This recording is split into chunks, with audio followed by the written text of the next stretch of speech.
"Grandpa, don't go in there! Get in your car and leave! Don't tell anyone!"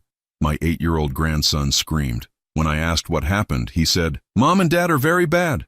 5 minutes later, my daughter called 37 times. I already suspected why, so I put my plan into action. I'm glad to have you here. Follow my story until the end and comment the city you're watching from, so I can see how far my story has reached. I'm Henry, and at 66 years old, I thought I knew everything about my family. I was wrong, dead wrong. It was a Thursday afternoon in late September when I decided to surprise my daughter Amelia with an impromptu visit. She lived about 40 minutes away in one of those pristine suburban neighborhoods where every lawn looked like it belonged in a magazine. I'd been meaning to see my grandchildren more often, especially little Tommy, who was 8, and his sister Layla, who was 6. Life had been keeping me busy since my wife Martha passed 2 years ago, and I felt guilty about not being the grandfather I wanted to be. The drive over was pleasant enough. I stopped at the toy store and picked up a new puzzle for Tommy and some art supplies for Layla. Simple gifts, but I knew they'd appreciate them. I was humming along to an old Sinatra song on the radio, feeling good about my spontaneous decision to drop by. When I pulled into Amelia's driveway, everything looked normal. The house was a beautiful 2-story colonial with white shutters and a perfectly manicured front yard. Albert's black sedan was parked in the garage, and I could see Amelia's car too. Good, I thought. The whole family would be home. I grabbed the gifts from the passenger seat and walked up the stone pathway to the front door. The afternoon sun was warm on my back, and I could hear the faint sound of children playing somewhere in the neighborhood. It felt like the perfect setting for a family visit. But before I could even reach the door, it flew open. Tommy burst out, his face flushed and his eyes wide with something I couldn't quite identify at first. Fear? Panic? He ran straight to me, nearly knocking me over as he grabbed onto my legs. "Grandpa, don't go in there," he said, his voice high and urgent. "Get in your car and go away. Don't tell anyone you came here." I set down the gifts and knelt to his level, my heart immediately racing. In all my years as a father and grandfather, I'd never seen a child look so genuinely terrified. His little hands were shaking as they gripped my jacket. "Tommy, what's wrong? What happened?" I asked, trying to keep my voice calm, even though alarm bells were going off in my head. He looked over his shoulder toward the house, then back at me. "Mommy and Daddy are very bad people," he whispered, as if someone might overhear him. "They told me never to tell anyone, but Grandpa, they're really, really bad." My blood ran cold. The way he said it, the tremor in his voice, the way his whole body seemed to be vibrating with nervous energy. This wasn't a child being dramatic about getting in trouble or not getting his way. This was genuine terror. "Tommy, slow down," I said, placing my hands on his small shoulders. "Can you tell Grandpa what happened? What did Mommy and Daddy do?" He shook his head frantically. "I can't tell. They said if I ever tell anyone, something really bad will happen. But Grandpa, I don't want you to go in there. Please don't go in there." That's when I noticed Layla standing in the doorway. She was partially hidden behind the frame, but I could see her little face peeking out. Even from a distance, I could tell she'd been crying. Her cheeks were red and blotchy, and she had that hollow look children get when they've been scared for too long. "Hi, sweetheart," I called to her gently. "Come say hi to Grandpa." She shook her head and disappeared back into the house. Tommy's grip on my jacket tightened. "She's scared too," he said. "We're always scared now." The words hit me like a physical blow. Always scared? What did that mean? I'd been to this house dozens of times over the years. Amelia and Albert had always seemed like loving parents. Sure, they were a bit strict, but nothing that raised any red flags. How had I missed something so serious that my own grandchildren were living in fear? I stood up slowly, my mind racing. Tommy was still clinging to me, and I could feel him trembling. I looked toward the house and saw a curtain move slightly in one of the upstairs windows. Someone was watching us. "Tommy," I said carefully, "are you and Layla hurt? Did someone hurt you?" He looked confused by the question, which somehow made it worse. "Not hurt like with hitting," he said.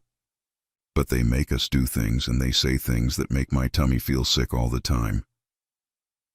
Before I could ask what kind of things, I heard footsteps approaching from inside the house. Tommy's whole body went rigid. "They're coming," he whispered. "Grandpa, please just go, please." If they know I told you anything. The front door opened wider, and Albert appeared. He was smiling, but something about it seemed forced. Too bright, too wide, like he was performing rather than genuinely happy to see me. "Henry, what a surprise," he said, his voice carrying just a bit too much enthusiasm. "We weren't expecting you." "Hi, Albert," I replied, keeping my voice neutral while Tommy slowly released his grip on me and stepped back. I watched as my grandson's entire demeanor changed in an instant.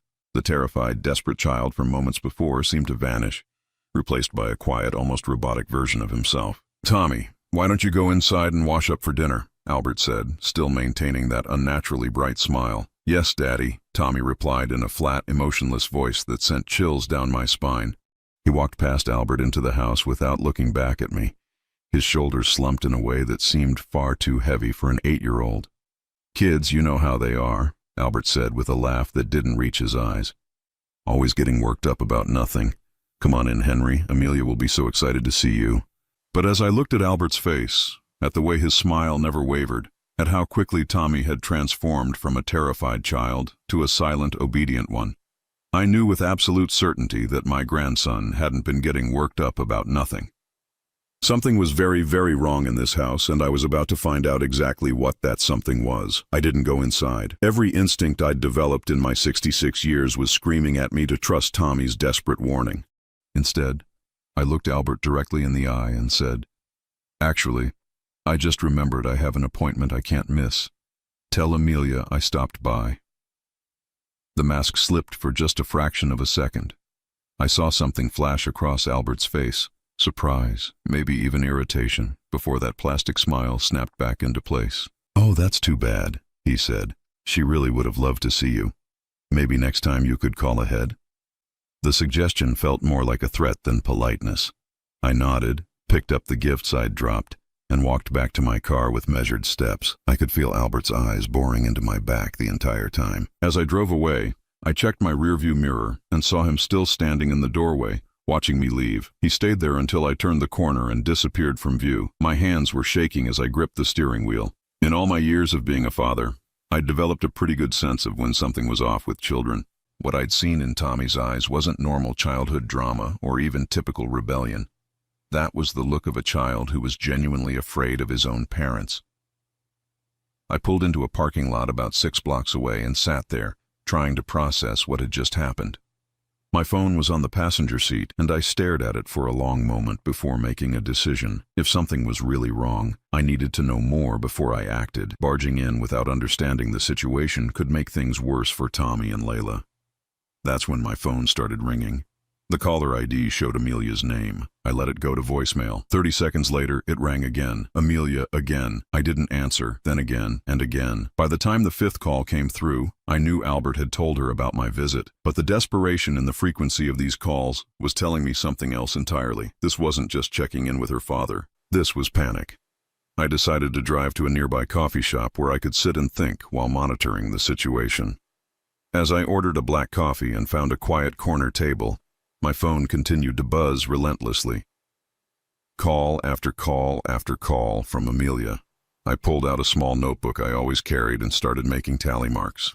By the time I'd finished my coffee, she had called 37 times in less than 2 hours. 37 times. The voicemails started after the 10th call. I listened to them with growing unease. "Dad, hi, it's me. Albert said you stopped by but had to leave. That's weird. Call me back." "Dad, it's Amelia again. I'm a little confused about what happened earlier. Can you call me? It's important." "Daddy, please call me back. I need to talk to you about your visit today. There might have been some misunderstanding." The messages grew increasingly frantic as they went on. By message number 15, I could hear the strain in her voice. By message 20, she sounded genuinely panicked. "Dad, I don't know what Tommy might have said to you, but you know how kids are. They have such active imaginations. Please call me back so we can clear this up." Active imaginations. The phrase made my stomach turn because it told me everything I needed to know. Amelia knew exactly what Tommy had said to me, which meant she knew exactly what he'd witnessed or experienced, and she was already preparing to dismiss it as childhood fantasy. I sat in that coffee shop until well after dark, watching my phone buzz with call after call. Each unanswered ring was like a piece of a puzzle falling into place. If everything in that house was as perfect as it appeared, why was Amelia so desperate to control the narrative of a simple family visit? Around 9 o'clock, I decided to drive back to the neighborhood. Not to the house, but to a small park about 3 blocks away where I'd have a clear view of their street. I wanted to see what was happening when they thought no one was watching. I parked under some trees and waited. The house was lit up like a Christmas tree, every room blazing with light. Through the large front windows, I could see movement. Amelia was pacing back and forth in what looked like the living room, her phone pressed to her ear. Even from a distance, her body language screamed agitation. Albert appeared in the window frame several times, and each time he did, Amelia's pacing became more frantic. They were clearly having intense discussions about something, and I had a sinking feeling I knew what that something was. But what really broke my heart was catching a glimpse of Tommy and Layla. They appeared briefly in an upstairs window, and even from my distant vantage point, I could see they were huddled together, 2 small figures pressed against each other like they were trying to disappear. That image burned itself into my memory. Those were my grandchildren, scared and alone in their own home while their parents frantically tried to manage whatever crisis my unexpected visit had created. I stayed there for over an hour, and during that time, the activity in the house never slowed down. Lights went on and off in different rooms. I saw Amelia at various windows, sometimes on the phone, sometimes just staring out into the darkness. At one point, Albert came outside and walked the perimeter of the house, as if he was checking to make sure no one was watching. He came closer to finding me than I was comfortable with, so I decided it was time to leave. But as I drove home, one thought kept running through my mind. Innocent people don't behave this way. Parents who have nothing to hide don't make 37 panicked phone calls because their father stopped by for an unexpected visit. When I got home, I sat at my kitchen table and really looked at my phone for the first time in hours. The call log was staggering. Amelia had called 43 times total. There were also 7 text messages, each one more desperate than the last. "Dad, please call me. I'm really worried about you. Are you okay? Tommy told me he said some silly things to you. Kids say the strangest stuff sometimes. Dad, I'm coming over if you don't answer me soon. Please don't be mad at us. Whatever you think happened, I can explain. I love you, Daddy. Please just talk to me. I'm scared you're going to misunderstand everything." That last message hit me like a punch to the gut. She was scared I was going to misunderstand. Misunderstand what exactly? The only way someone could misunderstand a situation is if there was actually something to misunderstand in the first place. I turned off my phone and went to bed, but sleep was impossible. I kept seeing Tommy's terrified face, hearing his desperate whisper, "They're very bad people, Grandpa." I kept replaying the way Layla had hidden behind the door frame, too scared to even say hello to her grandfather. And I kept thinking about how quickly Tommy had changed when Albert appeared, like a switch had been flipped, like he'd been trained to hide his real feelings the moment his parents were around. By morning, I knew what I had to do. I couldn't ignore what I'd seen, and I couldn't let Amelia's flood of phone calls distract me from the truth Tommy had tried so desperately to tell me. My grandchildren were in trouble, and I was the only one who knew it. The next morning, I made a decision that would change everything. Instead of calling Amelia back or pretending nothing had happened, I decided to do something I'd never done before in my life. I was going to spy on my own family. I know how that sounds.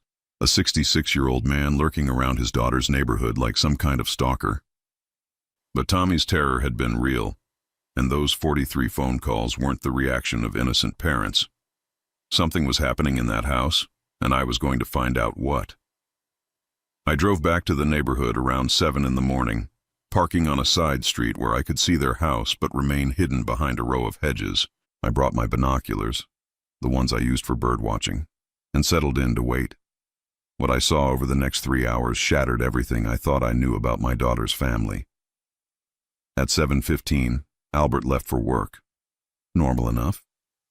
But about 10 minutes after his car disappeared down the street, I saw movement in the backyard. Amelia had come outside with Tommy and Layla, and even from my distant position, I could tell something was very wrong with the scene. The children were standing perfectly still, like little soldiers at attention. Amelia was pacing back and forth in front of them, and though I couldn't hear what she was saying, her body language was aggressive, angry.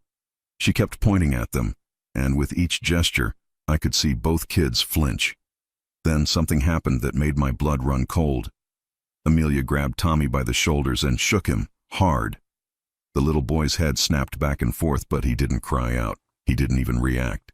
He just stood there and took it, like he was used to it. I had to grip the steering wheel to keep from jumping out of the car right then and there. After shaking Tommy, Amelia knelt down to his level and appeared to be speaking directly into his face. Whatever she was saying, it was making him nod frantically. When she finished, she stood up and walked back toward the house, leaving both children standing in the yard. That's when I witnessed something that broke my heart completely.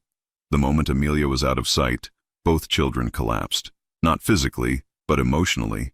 Tommy sank to his knees and started crying, not the loud, dramatic crying of a normal child, but silent, body-shaking sobs. Layla rushed to him and wrapped her tiny arms around his shoulders, and they clung to each other like they were drowning. They stayed like that for several minutes, just holding each other and crying in complete silence. Two babies comforting each other because they had no one else. I was reaching for my car door handle when Amelia reappeared. Instantly, both children jumped apart and stood up straight again. The crying stopped.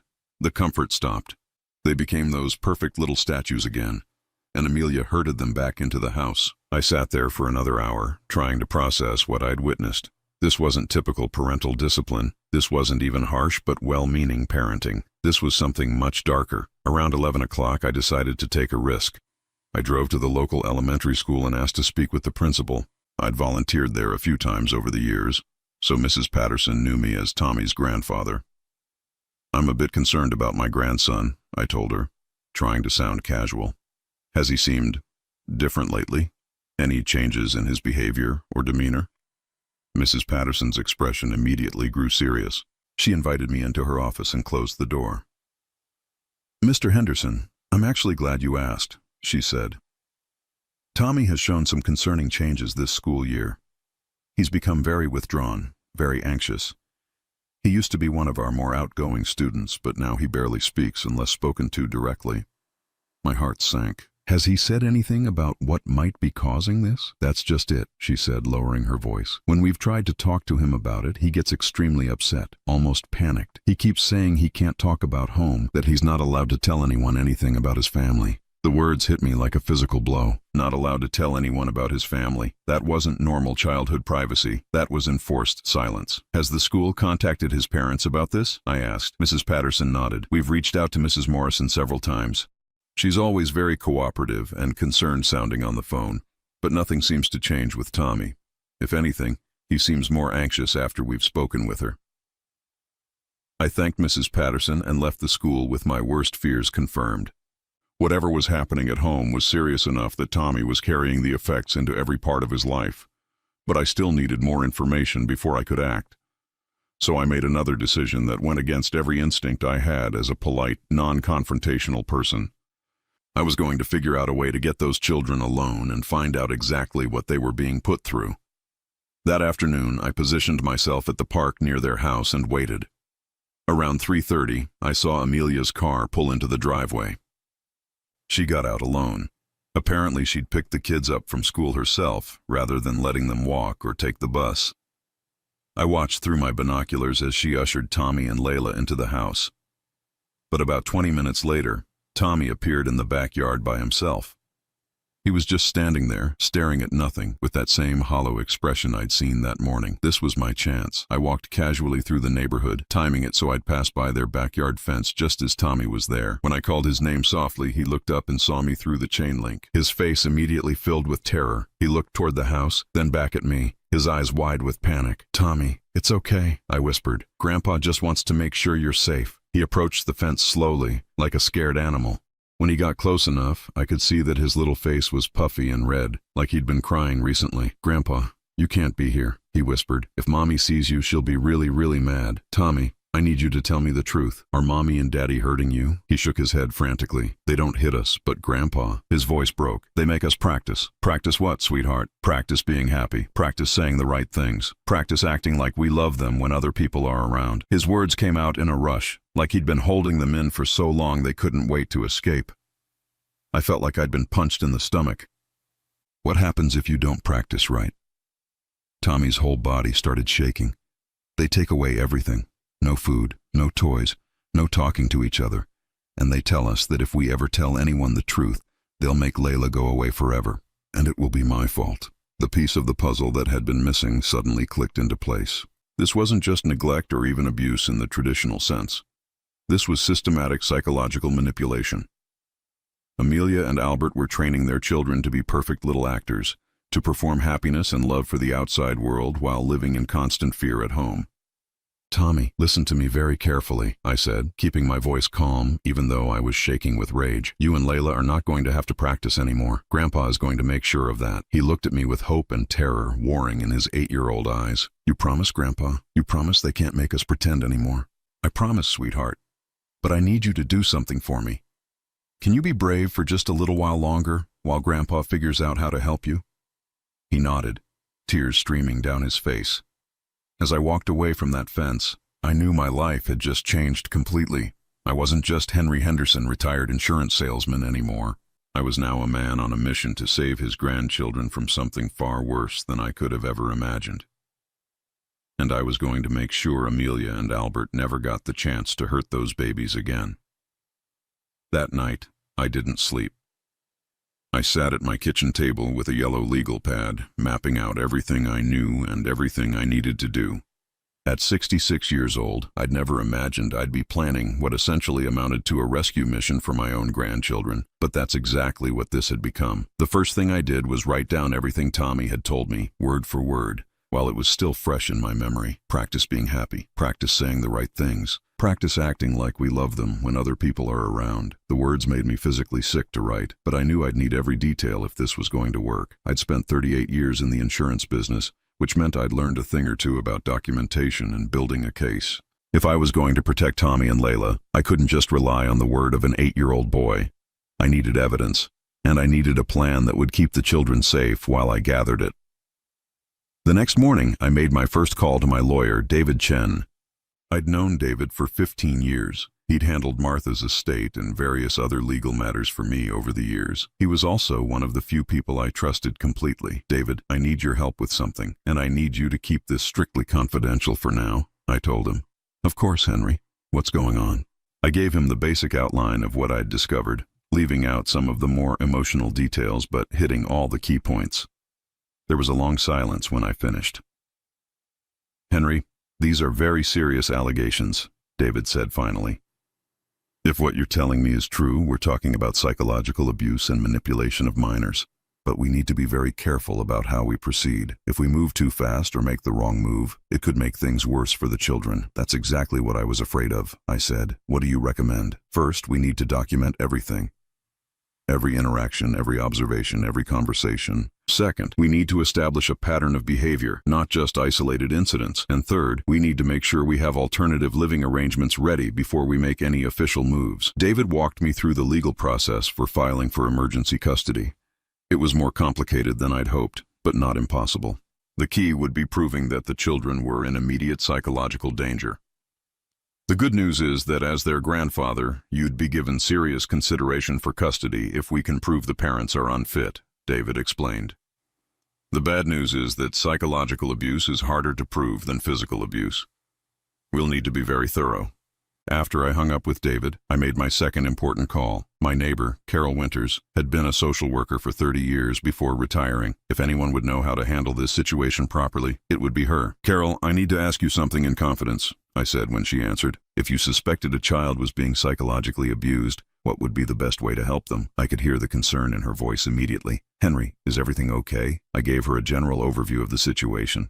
Carol listened without interrupting, and when I finished, she was quiet for a long moment. "Henry, what you're describing sounds like a form of emotional abuse called coercive control," she said. "It's when someone uses psychological tactics to control and manipulate others, especially children. It's very serious, and it can cause lasting psychological damage. What's the best way to help the children?" "The most important thing is to make sure they know they have a safe person they can turn to. Children in these situations often feel completely alone and helpless. They need to know that someone sees what's happening and that someone is going to help them."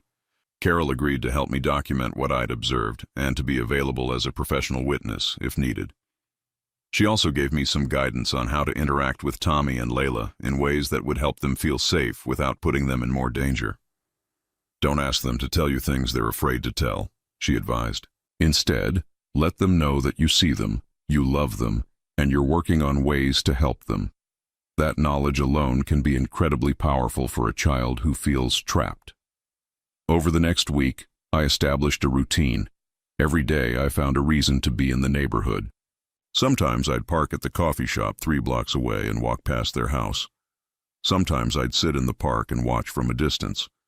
I was careful never to be obvious about it, but I wanted to observe the family's patterns and behaviors. What I saw confirmed my worst fears.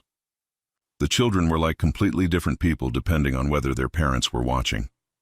When Amelia or Albert were present, Tommy and Layla were perfect little angels, quiet, obedient, almost eerily well-behaved. But in the brief moments when they thought no one was looking, they became what they really were: scared, sad children who clung to each other for comfort. I also started noticing things I'd missed before. The way Amelia's voice changed when she talked to the children versus when she talked to other adults. The way Albert positioned himself to block other people's view of the children during conversations. The way both kids immediately looked to their parents for approval before answering even simple questions like, "How was school today?" But the most heartbreaking thing I observed was during a neighborhood barbecue at the house next door. I'd positioned myself where I could see into the backyard, and I watched as Tommy and Layla performed for the neighbors. They smiled on cue, laughed at the right moments, and played the role of happy children perfectly. But when the neighbors weren't looking directly at them, their faces would go completely blank, like actors dropping their masks between scenes. After 2 weeks of observation, I had enough evidence to make me sick to my stomach, but I still needed more before I could act. That's when I decided to take a bigger risk. I started showing up at places where I knew the family would be: the grocery store, the library, the children's school events. I wanted to establish myself as a regular presence in their lives again. But more importantly, I wanted Tommy and Layla to see me and know that Grandpa was watching over them. The first time I appeared at Tommy's soccer game, Amelia looked like she'd seen a ghost. She came over to me with that forced smile I was beginning to recognize. "Dad, what a surprise. I didn't know you were coming to Tommy's game." "Well, I am his grandfather," I said pleasantly. "I want to support him." I could see the wheels turning in her head. She couldn't object to my presence without looking bad in front of the other parents, but she clearly didn't want me there. "Of course," she said. "It's just that you usually let us know when you're planning to come to things." "I'll try to remember that," I said, settling into my lawn chair and making it clear I wasn't going anywhere. During the game, I watched Amelia like a hawk. Every time Tommy made a mistake, missing a pass or being in the wrong position, I saw her face tighten with anger. But when other parents were looking, she was all smiles and encouragement. "Great try, sweetie," she'd call out in a voice that sounded supportive but had an edge to it that made my skin crawl. After the game, Tommy ran over to me, and for just a moment, his face lit up with genuine happiness. But then he glanced at his mother, and that light immediately dimmed. "Hi, Grandpa," he said quietly. "I didn't know you were coming." "I wanted to see you play," I told him. "You did great out there." Before Tommy could respond, Amelia was beside us. "Say thank you to Grandpa, Tommy, and then we need to get going." "Thank you, Grandpa," Tommy said obediently, but his eyes were trying to tell me something else entirely. As they walked away, I heard Amelia say to Albert, "We need to talk when we get home." I knew that conversation wasn't going to be pleasant for anyone, especially not for Tommy. But I also knew that my plan was working. My presence was making them nervous, making them feel like they were being watched. Good. They should feel nervous. Because I was watching and I was getting closer to having everything I needed to get those children away from them permanently. 3 weeks into my investigation, I knew I had enough evidence to raise serious concerns, but I needed something more concrete. Something that would force Amelia and Albert to show their true selves in a way that couldn't be denied or explained away. That's when I came up with a plan that would either give me everything I needed or potentially put me in serious trouble with my own family. I was going to create a situation where they couldn't maintain their perfect parent facade. The opportunity came when I overheard Amelia talking to another mother at the grocery store about how stressed she was planning Tommy's upcoming 9th birthday party. She was going on and on about wanting everything to be perfect, about how important it was for Tommy to have wonderful memories of his childhood. The irony made me want to scream, but it also gave me an idea. That evening, I called Amelia. For the first time in weeks, I was the one initiating contact. "Hi, sweetheart," I said, forcing warmth into my voice. I was thinking about Tommy's birthday, and I'd love to help with the party. Maybe I could host it at my house. I have that big backyard, and I know how much the kids love the swing set Martha and I put in." There was a long pause. I could practically hear her calculating the pros and cons of this offer. "Oh, Dad, that's so sweet of you," she said finally, but her voice was tight. "But we've already made arrangements. The party is going to be at our house." "Well, then let me help with the planning. I could handle the decorations or maybe organize some games for the kids. It would mean so much to me to be involved." Another pause. "Let me talk to Albert and get back to you." I knew she'd agree. They couldn't refuse their children's grandfather's offer to help without raising questions, especially since I'd been making myself such a visible presence in their lives lately. But I also knew they'd want to control every aspect of my involvement. Sure enough, she called back the next day with a list of very specific tasks I could handle. I could bring balloons. I could help set up tables and chairs. I could even handle the photography, since I'd always been good with my camera. But I was not to plan any activities, not to interact with the other parents unsupervised, and definitely not to give Tommy his gift in front of the other children. That last restriction told me everything I needed to know. They were afraid of what I might say or do if I had Tommy's attention while other people were watching. The party was set for the following Saturday afternoon. I spent the week preparing, but not in the way Amelia expected. I arranged for Carol Winters to be, coincidentally, walking her dog past the house during the party. I made sure David Chen knew exactly when and where this was happening, in case something went wrong and I needed legal backup quickly. And I prepared a gift for Tommy that I knew would create exactly the reaction I was hoping for. Saturday arrived gray and chilly, but dry enough for an outdoor party. I showed up an hour early, as requested, with my car full of balloons and my professional quality camera around my neck. Amelia and Albert were already in full performance mode, bustling around the backyard, arranging everything to look perfect. "Dad, thank you so much for helping," Amelia said, giving me a hug that felt completely artificial. "The kids are so excited that Grandpa is going to be here for the whole party." But when I looked around, I didn't see any excited children. Tommy was sitting on the back steps, dressed in new clothes that looked uncomfortable, staring at his hands. Layla was beside him, wearing a frilly dress that seemed more suited for a wedding than a child's birthday party. Neither of them looked happy or excited. They looked like they were preparing for an ordeal. "Hi, birthday boy," I said, walking over to Tommy. "How does it feel to be 9 years old?" He looked up at me, and for just a moment I saw a flash of real emotion in his eyes. Relief, maybe even hope. But then Amelia was there. "Tommy, what do you say to Grandpa?" she prompted. "Thank you for coming to my party, Grandpa," he said in that flat, rehearsed voice that made my heart ache. As the other families began arriving, I watched Amelia and Albert transform into the perfect hosts.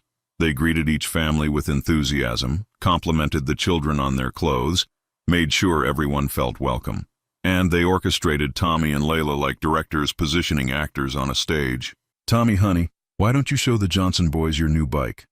Amelia would suggest, and Tommy would obediently lead the other children to the garage. "Layla, sweetheart, Mrs. Martinez was asking about your art project from school. Why don't you tell her about it?" And Layla would recite what sounded like a memorized description of her artwork. I took photos throughout the afternoon, but I wasn't just capturing the party. I was documenting the performance, the way Tommy's smile never reached his eyes, the way Layla kept glancing at her parents for approval before speaking, the way both children became more animated when other adults paid attention to them, as if they were starved for genuine interaction. But I was also watching Amelia and Albert, waiting for the moment when their masks would slip. That moment came when it was time for Tommy to open his presents. All the children had gathered in a circle on the grass, and the pile of wrapped gifts sat in the center. Tommy was directed to sit at the front, with Amelia and Albert flanking him like bodyguards. I positioned myself where I could see everything clearly and started taking pictures. Tommy opened each gift with polite enthusiasm, thanking each child and their parents appropriately. But I could see the strain on his face. This wasn't a child enjoying his birthday presents. This was a child performing the role of grateful birthday boy. Then he got to my gift. I'd wrapped it carefully in bright blue paper, Tommy's favorite color, though I doubted his parents remembered that detail. When he tore off the wrapping, he revealed a simple wooden box with his name carved into the lid. Tommy's face lit up with the first genuine emotion I'd seen from him all day. "Grandpa, did you make this?" "I did," I said. "Open it up." Inside the box was a collection of things I'd saved from Tommy's early childhood. Photos of him as a baby with Martha and me. A little toy car he'd played with during visits to our house. A drawing he'd made for us when he was 4 years old. And at the bottom, a letter I'd written to him about how proud I was to be his grandfather and how much I loved him. For a moment, Tommy forgot where he was. He pulled out each item with wonder, examining the photos, holding the little car like it was made of gold. When he found the letter, he looked up at me with tears in his eyes. "Grandpa, this is the best present ever," he said, and his voice was completely natural for the first time all day. That's when Amelia snapped. "Tommy, that's enough," she said sharply. "You have other presents to open." But Tommy didn't hear her. He was too absorbed in reading the letter, his lips moving silently as he worked through the words. "Tommy," Albert said, his voice carrying a warning that made several of the other parents look up. Tommy finally looked up from the letter, and I saw something beautiful happen. For just a moment, he wasn't the scared, obedient child they'd trained him to be. He was a 9-year-old boy who just received something that meant the world to him. "Mom, Dad, look what Grandpa made for me," he said, holding up the box. "He saved all this stuff from when I was little." "That's very nice, sweetheart," Amelia said through gritted teeth. "But we need to finish opening presents so we can have cake." "But Mom, look at this picture," Tommy insisted, showing her a photo of him sitting on Martha's lap. "That's great-grandma Martha. Grandpa says she loved me very much." I watched Amelia's face carefully, and I saw the exact moment when her control started to crack. Her smile became strained, her jaw tightened, and her eyes flashed with something that looked dangerously close to rage. "Tommy, put that away right now," she said, and this time her voice was sharp enough that several of the other children stopped what they were doing to stare. "But Mom," I said, "put it away." Amelia's voice cracked like a whip, and suddenly the entire party went silent. Tommy flinched as if he'd been slapped. The joy drained from his face instantly, replaced by that familiar look of fear. He quickly shoved everything back into the box and closed the lid, his hands shaking. "I'm sorry, Mommy," he whispered. The other parents were staring now, clearly uncomfortable with what they'd just witnessed. Mrs. Martinez looked particularly concerned, glancing between Tommy's terrified face and Amelia's angry one. Albert jumped in quickly, trying to salvage the situation. "Sorry about that, everyone. Birthday parties can be overwhelming for kids sometimes. Tommy, why don't you open your present from the Johnsons next?" But the damage was done. I had captured the whole thing on camera, and more importantly, 8 other families had witnessed Amelia losing control over something as innocent as a child being excited about a gift from his grandfather. As Tommy mechanically opened the remaining presents, I noticed several of the parents whispering to each other. Mrs. Martinez kept watching Tommy with concern. Mr. Johnson looked deeply uncomfortable. When the party ended an hour later, I lingered while the other families said their goodbyes. I wanted to hear what they said to Amelia and Albert, and more importantly, I wanted to see how my daughter and son-in-law behaved once they thought the performance was over. I didn't have to wait long. The moment the last guest left and we were alone in the backyard, Amelia turned on Tommy with a fury that took my breath away. "What did I tell you about showing off in front of company?" she hissed, grabbing the wooden box from his hands. "You embarrassed us in front of everyone." "Amelia, he's just a child," I started to say, but Albert cut me off. "Henry, I think you should go," he said coldly. "The kids are tired, and we need to clean up." But I wasn't going anywhere. Not when I'd finally seen behind their mask, and definitely not when Tommy was looking at me with desperate eyes, silently begging me not to leave him alone with them. "Actually," I said, "I think we all need to have a conversation." The backyard felt like a battlefield.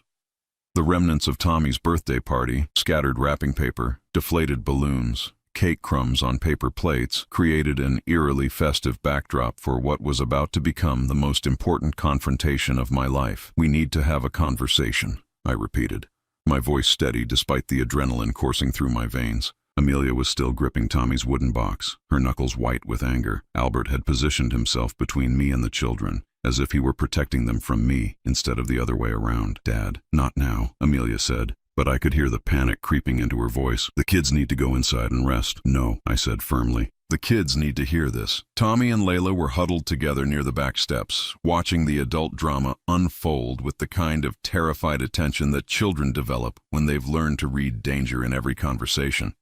"Henry, you're overstepping," Albert said, his voice carrying that same threatening undertone I'd heard before. "These are our children, and we'll handle them however we see fit." "Handle them?" I repeated, letting the words hang in the air. "Is that what you call what you've been doing to them?" Amelia's face went pale. "I don't know what you think you've seen, but I've seen enough." I cut her off. "I've seen you training them to perform happiness. I've seen them crying in silence when they think no one is watching. I've seen them flinch when you raise your voice. And I just watched you punish a 9-year-old boy for being excited about a gift from his grandfather." The silence that followed was deafening. Tommy had started crying again, those silent, heartbreaking tears that no child should ever have to shed. "You don't understand," Amelia said, but her voice had lost its authority. "You don't know how hard it is to raise children these days. They need structure. They need discipline. They need love," I said. "Real love, not performance-based affection that disappears the moment they step out of line." Albert stepped forward, his face flushed with anger. "You have no right to come into our home and tell us how to raise our children. You barely visited before Martha died, and now suddenly you're the expert on parenting." The accusation stung because there was some truth to it, but I wasn't going to let guilt distract me from what needed to happen. "You're right," I said. "I should have been more involved before now. I should have seen what was happening sooner. But I'm here now, and I'm not going anywhere until these children are safe." "Safe?" Amelia laughed, but it was a bitter, desperate sound. "Safe from what?" "We provide for them. We make sure they have everything they need. You terrorize them," I said quietly. "You've turned your own children into actors in a play where the only acceptable emotion is obedience." Behind Albert, I could see Tommy trying to comfort Layla, who had started shaking. Even in the middle of this crisis, that little boy was more concerned about his sister's well-being than his own safety. That's when I pulled out my phone and played the recording I'd made of my conversation with Tommy at the fence 3 weeks earlier. Practice being happy. Practice saying the right things. Practice acting like we love them when other people are around. Tommy's small, terrified voice filled the backyard, and I watched as both Amelia and Albert realized that their carefully constructed world was crumbling around them. "You recorded him?" Amelia whispered, her face ashen. "You recorded our son without our permission." "I documented a child asking for help," I corrected, "and I have 3 weeks' worth of observations, photographs, and witness statements that back up everything he told me." Albert lunged toward me, but I stepped back calmly. "I wouldn't, if I were you. Not with the children watching, and not when Carol Winters has been recording this entire conversation from her position at the fence." Both Amelia and Albert spun around to see Carol standing just beyond their property line, her phone clearly visible in her hands. As a retired social worker, her testimony would carry significant weight in any legal proceeding. "You set us up," Albert said, his voice filled with disbelief. "I created an opportunity for you to show your true selves," I replied, "and you didn't disappoint." Amelia sank into one of the party chairs, the wooden box still clutched in her hands. For the first time since this whole nightmare began, she looked like what she really was. A broken woman who had been taking her pain out on innocent children. "We never meant to hurt them," she whispered. "But you did hurt them," I said gently. "Every day, in ways that might take years to heal. The question now is whether you're going to let me help them, or whether we're going to have to do this the hard way." The conversation that followed was painful and necessary. I laid out exactly what was going to happen. Tommy and Layla were coming home with me, immediately and permanently. David Chen already had the emergency custody papers filed, and Carol's documentation as a mandated reporter would ensure they were processed quickly. Amelia and Albert could fight it if they wanted to, but given the evidence I'd collected and the witnesses I'd assembled, they wouldn't win. More importantly, any attempt to fight would only drag the children through more trauma. "There are children," Amelia said, but her voice was hollow. "No," I said firmly. "You gave up the right to call them that when you decided to treat them as objects instead of human beings." When it came time for Tommy and Layla to pack their things, I was amazed by how little they wanted to take with them. A few clothes, some books, and the wooden box I'd given Tommy. That was it. Everything else in that beautiful house held no sentimental value for them because it was all part of the performance. As we loaded their small bags into my car, Tommy looked up at me with eyes that seemed far too old for his 9 years. "Grandpa, are we really not coming back?" "Not unless you want to," I told him, "and only if it's ever safe for you to want to." Layla slipped her small hand into mine. "Will we have to practice being happy at your house?" The question broke my heart all over again. "Sweetheart, at Grandpa's house, you never have to pretend to feel anything you don't really feel. If you're sad, you can be sad. If you're scared, you can tell me.